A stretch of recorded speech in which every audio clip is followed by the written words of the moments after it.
काका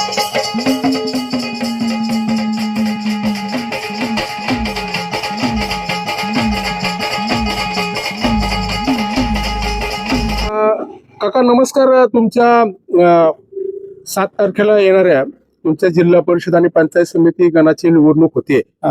तुम्ही मतदान करणार आहात. काय वाटतं तुम्हाला? तुमच्या गावचा एक भौगोलिक परिस्थिती बघता, विकास कामांचा फ्लो बघता किंवा उमेदवारांची जी लढाई चाललेली आहे त्याच्यामध्ये राष्ट्रवादी काँग्रेस पार्टी आहे, शिवसेना शिंदे गटाचे धनुष्यबाण आहे, भारतीय जनता पार्टीचं कमळ आहे. काय या ठिकाणी होऊ शकतं तुम्हाला काय वाटतं? मला तर असं वाटतंय की गडाचे जोर जास्त आहे. दादांचे आज आपल्याला दुःखाचं हे वाटतंय तेव्हा दादांचंच हे करायचं आणि त्यांनी कामं केलेली आहेत, त्यांची कामं आहेत. ओके. त्यामुळे आपल्याला तेच गडाशिवाय पर्याय नाही दुसरा. तुमच्या ज्या जिल्हा परिषद गटाच्या राष्ट्रवादी काँग्रेस पार्टीच्या कुठल्या उमेदवार आहेत? रुपालीताई आहेत ना. रुपालीताई झेंडे.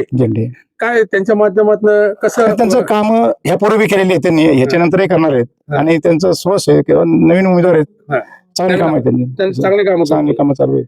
तुमच्या हिवरे गावामध्ये काय फंड वगैरे तुमच्या टाकलाय नाही? त्यांनी टाकलं. हो, म्हणजे साहेबांनी टाकलेलं आहे, पवार साहेबांनी टाकलेलं आहे.